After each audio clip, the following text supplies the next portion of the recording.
একটা দেশের সবচেয়ে ক্ষমতাধর মানুষকে আমন্ত্রণ জানানো হলো, লাল গালিচা বিছানো হলো, রাষ্ট্রীয় ভোজন সভায় বসানো হলো, ক্যামেরার সামনে হাসি মুখে করমর্দন করা হলো।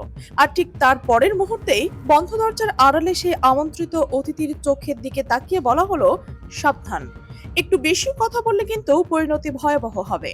শুনতে সিনেমার গল্প মনে হচ্ছে, তাই না? কিন্তু এটা কোনো সিনেমা না, এটা ঘটছে একেবারে বাস্তবেই। এটা ঘটেছে বেজিং এ। আর যাকে এই কথা শোনানো হচ্ছে তিনি পৃথিবীর সবচেয়ে শক্তিশালী দেশের প্রেসিডেন্ট ডোনাল্ড ট্রাম্প। কিন্তু প্রশ্ন হচ্ছে, চীন কেন এত বড় ঝুঁকি নিল? কেন তারা আমেরিকার প্রেসিডেন্টকে নিজেদের মাটিতে বসিয়ে রেখে সরাসরি যুদ্ধের হুমকি দিল? আসলে কি এমন কিছু আছে যেটা সামনে আসলে পুরো বিশ্বের ক্ষমতার সমীকরণটাই বদলে যেতে পারে? উত্তরটা লুকিয়ে রয়েছে একটা ছোট দ্বীপের ভেতরেই, সমুদ্রের বুকে ভাসতে থাকা এক টুকরো মাটি যার নাম তাইওয়ান। আর এই দ্বীপটাকে ঘিরে আজ পৃথিবীর দুই পরাশক্তির মুখোমুখি দাঁড়িয়ে রয়েছে। একটু ভুল হলে, একটু বেশি কথা বললে, একটু বেশি বেশি দেখালে ঘটে যেতে পারে এমন কিছু যা পৃথিবী আগে কখনোই দেখেনি। কিন্তু এই গল্পটা বুঝতে হলে আপনাদের একটু পেছনে যেতে হবে, অনেকটা পেছনে। কারণ তাইওয়ানের গল্পটা গতকাল শুরু হয়নি। এই গল্পের শিকড় প্রথিত রয়েছে 200 বছরেরও বেশি পুরনো ইতিহাসের গভীরে। একসময় এই দ্বীপে ছিল শুধু আদিবাসী জনগোষ্ঠী, নিরিবিলি শান্ত একটা জীবন ছিল তাদের। তারপর চীনের বিভিন্ন রাজবংশ এই দ্বীপের দিকে নজর দিল। কুইং রাজবংশ একসময় এই ভূখণ্ডের নিজেদের অংশ বলে দাবি করেছিল।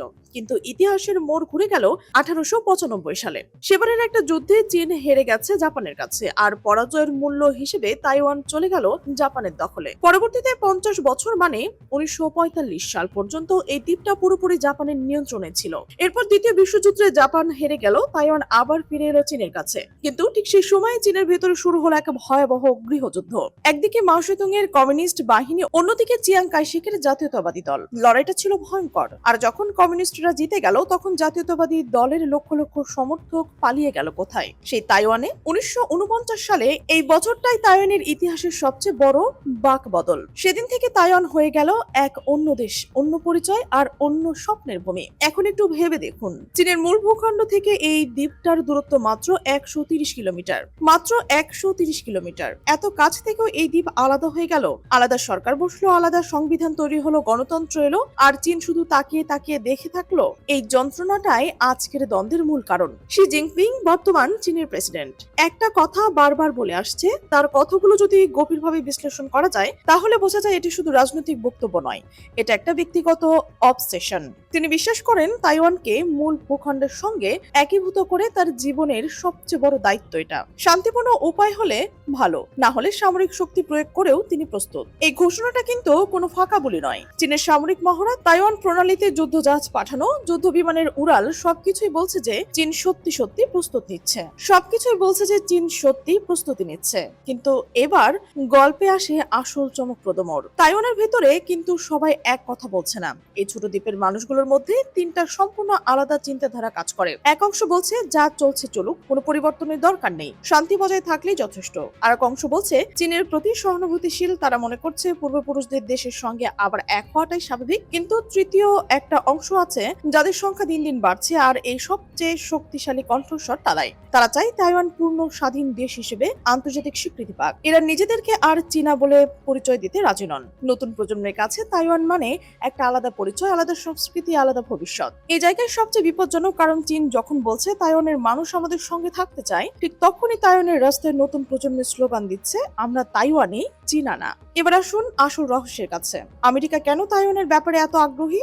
আমেরিকা বলছে তারা গণতন্ত্র রক্ষা করতে চায়। সুন্দর কথা, কিন্তু এই সুন্দর কথার আড়ালে আসল হিসাবটা কিন্তু অনেক গভীর, অনেক জটিল। প্রথম কারণ ভৌগোলিক। তাইওয়ান প্রশান্ত মহাসাগরে এমন একটা জায়গায় অবস্থিত যেখান থেকে জাপান, ফিলিপাইন, দক্ষিণ কোরিয়া এবং চীন সামরিক তৎপরতার ওপর একসঙ্গে নজর রাখা সম্ভব। আমেরিকার যুদ্ধ জাহাজ বছরের পর বছর ধরে তাইওয়ান প্রণালীতে টহল দিচ্ছে।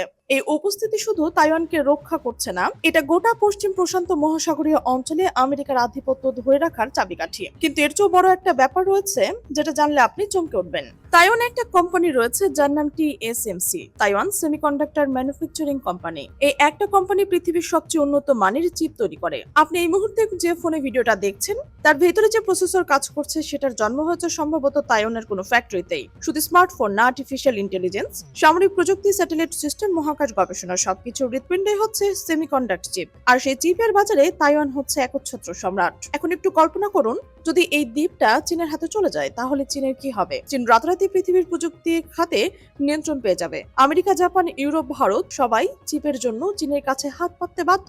এটা শুধু অর্থনীতির আঘাত হবে না, এটা হবে একটা সম্পূর্ণ কৌশলগত বিপর্যয়। তাই আমেরিকা কিছুতে তাইওয়ানকে ছাড়তে রাজি নয়। গণতন্ত্রের কথা বলা সহজ, কিন্তু আসল লড়াইটা চিপের। আসল লড়াইটা ভবিষ্যৎ প্রযুক্তির নিয়ন্ত্রণে, আসল লড়াইটা কে পৃথিবীকে চালাবে সেই প্রশ্নের। আর ঠিক এই প্রেক্ষাপটেই ট্রাম্প গেলেন বেজিং এ।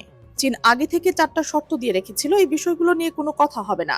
কিন্তু ট্রাম্প যা করার তাই করলেন। তাইওয়ান প্রসঙ্গ তুললেন, আর শি জিনপিং তিনিও ঠিক যা বলার তাই বললেন। তাইওয়ানকে নিয়ে নাক গলানোর পরিণতি ভোগ করতে হবে।